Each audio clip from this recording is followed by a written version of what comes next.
أعوذ بالله من الشيطان الرجيم بسم الله الرحمن الرحيم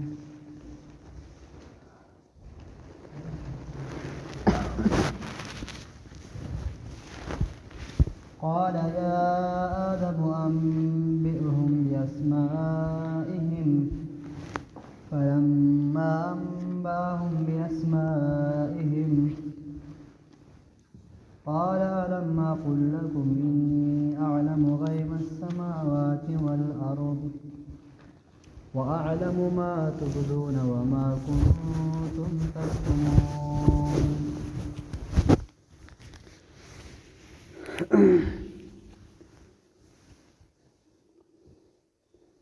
پس مکه کې د انسان د خلافت په باره کې مسله روانه وه چې کله د ځمکې حکمرانی او خلافت الله رب العزت انسان ته حواله کوو نو فرشتو اعتراض وکړو.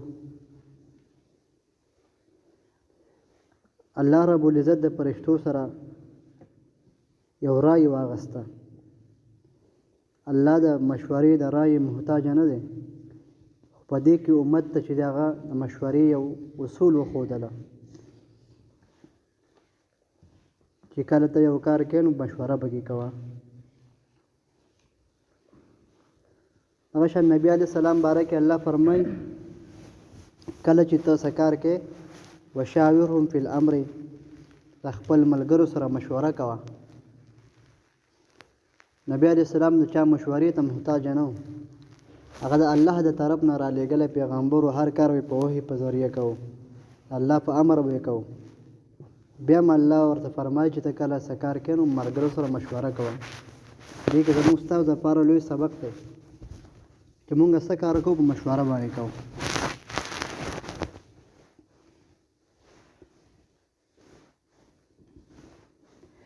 د آدم علیه السلام د فرشتو استاد پاتې شوی دی. هغې نه د دې خبرې نه معلومیږي چې کله الله رب العزت وفرمایل چې ای فرشتو تاسو ماله خبر راکړئ، فقال انبئوني باسماء هؤلاء، ای فرشتو تاسو ماته خبر راکړئ د دې اشیاء په باره کې د نومونه څه دي. فرشتو وی لا علم لنا، مونږ ته پته نشته. بیا الله رب العزت فرمایل چې ای آدم قال یا آدم انبئهم، ای آدمه اوس ته خبر ورکړه دې فرشتو ته په دې نومونو سره. د فرشتو نه چې الله سوال وکړو نو په دې کې دا اشاره دې طرف ته بلاغت دی، انتها د بلاغت ده چې الله فرشتو ته وي ما ته ووایه، ما ته وښایه د دې څه نومونه دي. او چې کله آدم علیه السلام ته حکم وکړو نو ته د فرشتو ته ووایه. په دې کې د دې خبرې دلالت دا کوي چې آدم علیه السلام د فرشتو الله استاذ کو، او د استاذ درجه چوته یې په شاګرد باندې. نو دا فرشتې د آدم علیه السلام یو قسمه شاګردانې شوې. الله وی قال یا آدم انبئهم باسمائهم، د آدم علیه السلام په علم باندې دلالت کوي چې علم د هغه سیوا و فرشتو نه، ځکه فرشتې هغه لاچاره شوې جواب نه، آدم علیه السلام چې د جواب ولا ورکو. نو دنه معلومیږي د فرشتو علم هم کمیږي زیاتیږي، په یو حال باندې نه وي.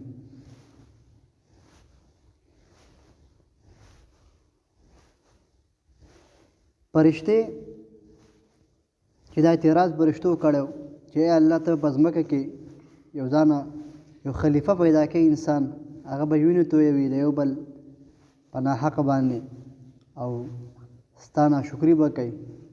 نو فرشتو ته په دې خبرې څه معلومات وو؟ علم غیب ورته و. که دا خبر دو څنګه وکړه؟ که د ځان نه اټکلې خبرې وکړې دا اعتراض یې څنګه وکړو؟ د هغې جواب دا دی چې الله رب العزت کله د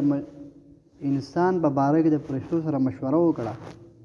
نه رای دې واغسته فرشتو دغه ټیم کې وی چې الله رب العزت دا انسان بس څه شي دی بس څه په ځمکه کې دی بس څه کوي نو الله ورته وفرمایل چې د سره به نفس وي نفس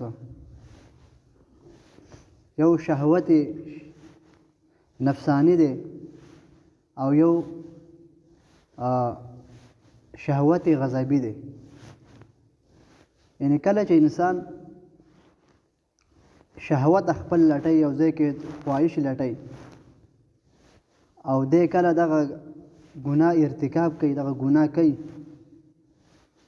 چې کله د په ګناه کې څوک رکاوټ پیدا کوي دلته دی بیا په حالات د غضب کې راشي په شهوت غضبي کې او دغه رکاوټ ختم کی نو خونریزي وکړي انسان وولي اکثر نو فرشتو کې دغه ماده نه وه فرشتې نه خونریزي کوي نه پکې د شهوت دغه شته ماده شته یعنې صرف عبادت ګزارې دي خوراک څښاک نه هغه مبرع دي خوراک څښاک نه کوي او د انسان نه مخکې په ځمکه باندې هغه پیریان ولو جنات هغوی بادشاهي کړله نو فرشتو به د هغو حالات کتل نو هغوی به ډېر زیات سرکشي کوله حتی دومره سرکشي وکړه چې یو پکې سړی زوی پاتې نه شو فرشتې الله راولېږلې او جنګونه یې ورسره وکړو خلافت یې واغسته او دغه شان پرېښودل مشري یې واغستله نو په دوی کې یو کس دا ډېر عبادت ګزار و ځان نه سیټ ناست او د دې نورو ملګرتیا به یې نه کوله د نورو جناتو پیریانو فرشتو الله ته سوال وکړو چې الله دا یو پکې ستا ښه بنده معلومیږي نو دی ستا نافرماني هم نه کوي او جنګ جګړې هم نه کوي او ځان نه خپل عبادت کوي او سیټ ناست دی ډېر ښه انسان معلومیږي د ښه بنده معلومیږي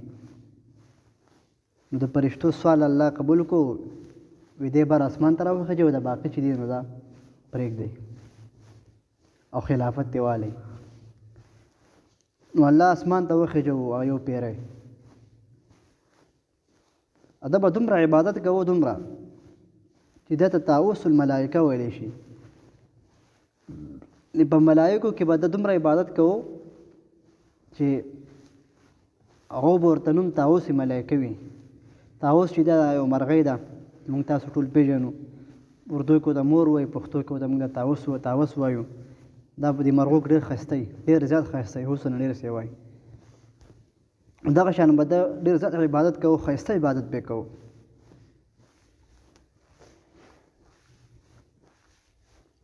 بیا چې څه وخت تېرېده نو د ده په زړه کې چې دی نو هغه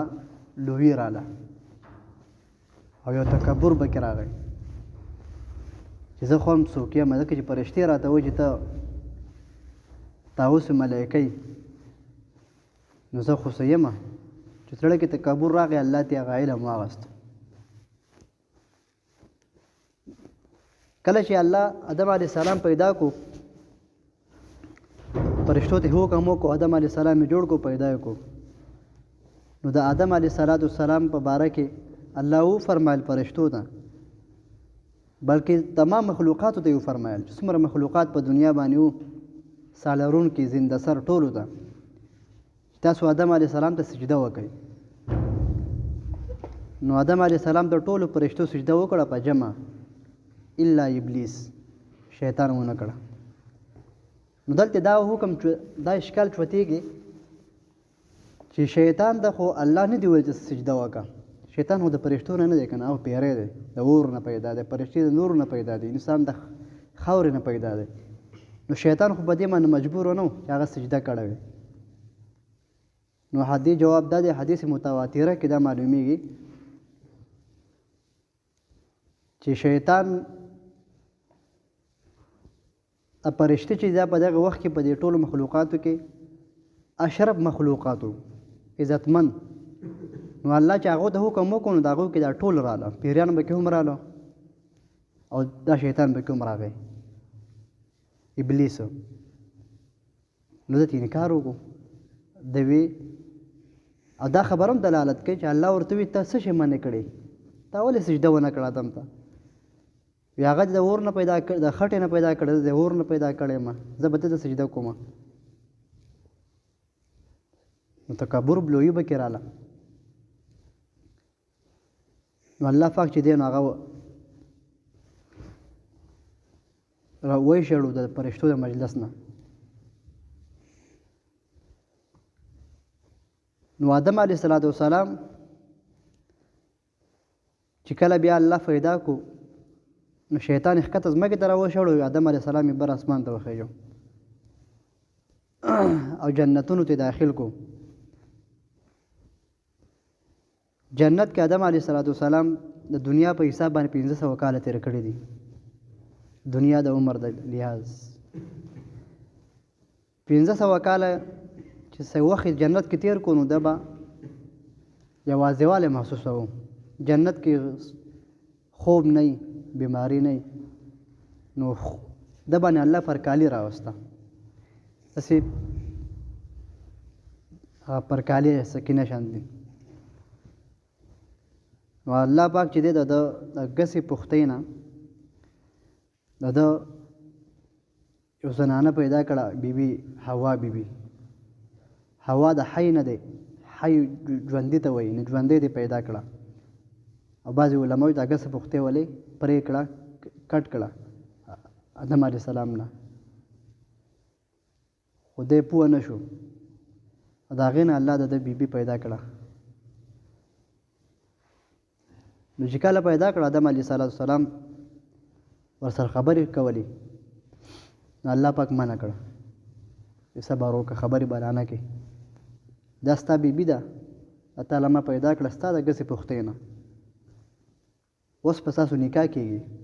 د نکاح نه مخکې دې سره ستا خبرې جایز نه دي او په نکاح کې ورته مهر ږدي آدم علیه السلام وی الله پاک ما دنیا نه خو زه خالي راغلی ما خو څه نه دي راوړي زه به دې له سم مهر ورکوم نو تفاسیرو دا راغستې چې آدم علیه السلام ته الله وفرمایل چې ته د اخر زمانې ستا په امت ستا په بچو کې یو بنده زما را روان دی زما محبوب دی اخر زمانې پیغمبر دی هغه ما ته ډېر ګران دی ته به هغه باندې یو ځل درود شریف ووایه درود شریف ووایه دغه ستا مهر شو او حوا بیبي ته یې پیش کړه آدم علیه السلام په نبي علیه السلام درود ووی هغه یې مهر شو او نکاح ول الله وتعالی بیا دواړه چې په جنت کې اوسېدلي دي دا شیطان د دې خبرې نه انکار وکړو چې زه ولې آدم علیه السلام ته سجده وکړم دا کومه سجده وه سجده تعظیمي وه سجده تعبدي وه نو سجده په دوه قسمه ده یوه سجده تعبدي ده هغه خو د انسان چې پیدا شوی دی د هغه وخت نه واله د انسان د ختمېدو پورې په هېڅ حال کې هغه الله نه علاوه بل چا ته روانه ده سجده تعبدي د عبادت سجده او دویمه سجده تعظیمي ده د عزت دپاره خلک سجده وکړي نو دا د نبي علیه السلام د امت نه مخکې په نورو امتونو کې روا وه خو په دې امت کې دا هم ناروا ده ځکه نبي علیه السلام فرمایي اوس دا سجده تعظیمي ده دا خو په قرآن کریم کې نشته چې دا حرام دي او دا حدیث متواترو نه معلومیږي چې نبی علیه السلام فرمایي که چېرته سجده تعظیمي جایز وی نو ما به بیبیانو ته حکم کړو چې تاسو خپلو خاوندانو ته سجده وکړئ د الله نه علاوه بل چا ته سجده جایز نه ده نو سجده تعظیمي لکه یوسف علیه السلام چې کله خوب ولید په ماشوموالي کې انی رأیت 11 کوکبا والشمس والقمر رأیتهم لی ساجدین اباجانه زه خوب وینم چې زه په خوب کې یو ستوري او سپوږمۍ انور وینم چې ما ته سجده کوي تعبیر یې دا و چې ته کله غټ شي تا ته پیغمبري میلاو شي تا ته به زه ستا مور او ستا دا یولس وروڼه به تا ته سجده کوي سجده تعظیمي د عزت دپاره کله یوسف علیه السلام بیا خپل عمر ته ورسېده او نبوت ورته میلاو شو، پیغمبري میلاو شو، نو بیا ورته یعقوب علیه السلام او یوسف علیه السلام مېرمنې مور او وروڼو ته بیا سجده تعظیمي وکړه. نو په هغه قومونو کې هغه روا وه، خو اوس چې د هغه روانه ده. پرون موږ دا خبره کړه خلافت، چې خلافت په ځمکه کې الله انسان نه ورکو. نو اصل کې حقیقي مالک خو هغه شته دی، الله شته دی. نو بیا بل خلیفه ته څه ضرورت دی، بل مشر ته څه ضرورت دی؟ نو الله رب العزت چې دی بعضې وخت کې د مرتبه ډېره چوته شي، لکه صدر وي که نه، نو صدر په خپله مشر دی، خو هغه ځان نه وګوري، نایب وګوري، ځکه چې صدر هر چا سره نه میلاویږي، هر کس سره به راځي میلاویږي به. هغه خپل مقام دی، هغه خپل مرتبه ده، خپل ځای دی، ځان یې واړه واړه ناظمان جوړ کړي، هغو سره خلک میلاویږي، بیا د هغو په واسطه باندې بر صدر ته په مشکل رسي.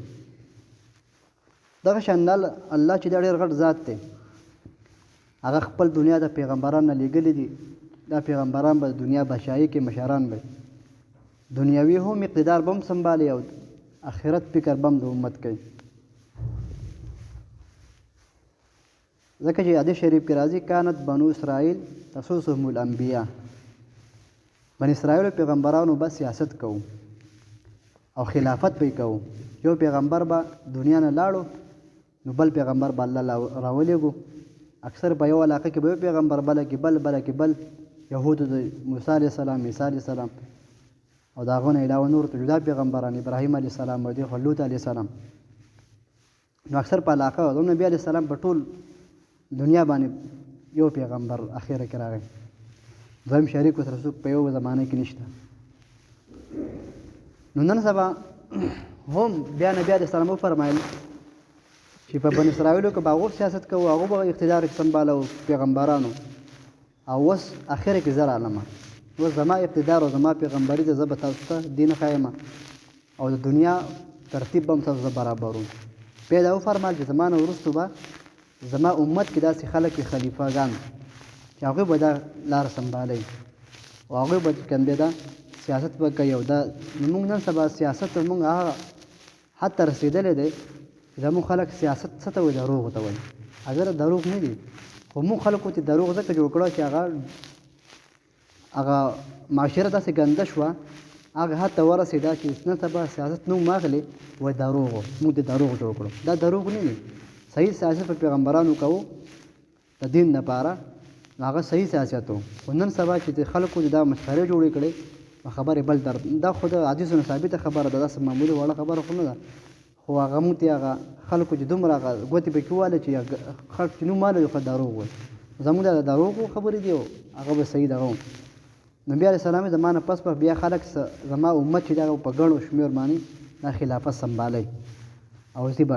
دنیا فکر به هم د خلکو کوي، د هغو فیصلې به کوي. نن سبا فیصلې کم دي او د آخرت به هم د هغو فیصلې به کوي. آخرت به د هغو دپاره فکر کوي، د هغو به دغه کوي، د اعمالو به خیال ساتي. نو خلیفه دا چې وایي که نه په ځمکه کې الله خلیفه جوړ کو آدم علیه السلام، دغه خلافت آدم علیه السلام نبي علیه السلام پورې د هغه نه پس د هغه امت دی. په امت کې بیا خاص ډله، خاص کر بیا علما، ځکه دا نبي علیه السلام حدیث مبارک دی العلماء ورث الانبیاء، وارثان علما د انبیاء وارثان دي. وارثان یوازې دا نه چې صرف د دې کوي، وارثان به بیا په هر څه کې به یې منو، په دنیا کې به یې منو، په آخرت به یې منو، په دین به یې منو، په هر څه به یې وارثان منو.